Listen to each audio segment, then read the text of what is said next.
Good morning mga kabeshi moms! Ginigising na ako ng aling maliit ko kasi parang mantikang natutulog ang nanay niya. Kaya unat-unat na ang nanay niyo at kailangan ng tumayo kahit inaantok pa yon. Pero kailangan ng tumayo para makapagtimpla ng gatas kay aling maliit ko. Eto na nga, nagtitimpla na ang nanay niyo. Alam niyo ba, nahihirapan ako sa pagbuhat ng tubig na to. Kasi ang bigat-bigat. 7 liters yata to.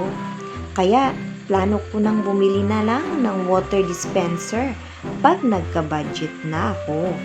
Di naman gaanong kamahalan ang bibilin ko para naman maibsan ang hirap na dinadanas ko sa pagbuhat-buhat nito. Feeling ng nanay niyo na parang pasan na niya ang buong daigdig. At eto na nga, isi-shake ko na ang bottle.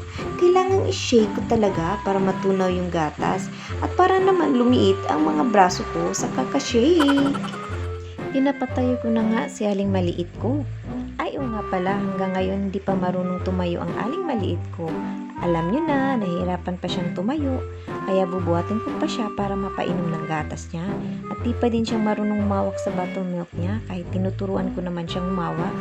Pero okay lang yan anak, naintindihan ka ni nanay. Di kita ipipressure na maging marunong agad. Ayan, inilagay ko muna si aling maliit sa walker niya. Ito palang walker na to ay hiniram ko lang sa pinsan ko. Sana all may mga pinsan na mababait at nagpapahiram. Oy, bikin naman sa iba dyan. Pagka meron din kayong ipahiram para magamit sa biyaya ko. Hanggang ngayon kasi wala pa ding lakas ang dalawang paa niya. Kahit sa pag-apak, kailangan pa siyang i-guide. Pero okay lang yan anak, I got you. At kailangan ng magligpit ang nanay niyo. Tutupiin ang dapat tupiin. Ang aling maliit ko umiiyak na kasi gustong magpapakarga sa nanay niya.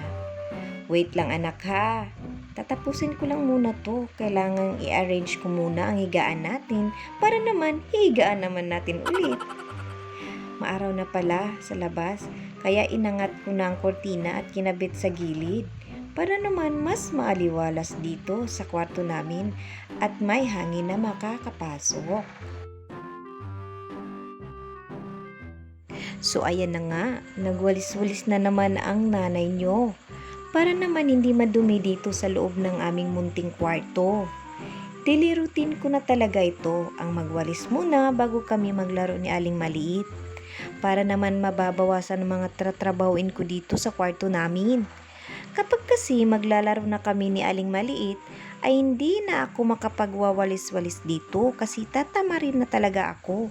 Gusto ko na lang humiga na lang. Ito kasing si aling maliit ko, napakalambing kahit mawala lang ako saglit sa paningin niya, iiyak talaga yan ng pagkalakas-lakas. Kaya kailangan ko talagang buhatin siya para tumahan na.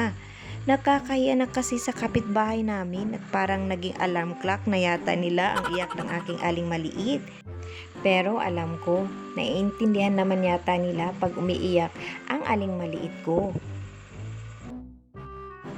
Ito na nga, bago kami maglaro, papalitan ko muna siya ng panty para naman makahinga yung pearly shell ni aling maliit. Kasi whole night niyang sinusuot ang diaper niya. Para hindi tumagos ang ihi niya, pinapasuot ko siya ng waterproof na panty para naman di maging mapanghi dito sa higaan namin. So hanggang dito lang muna ang mini vlog ko. Magandang umaga mga beshi moms!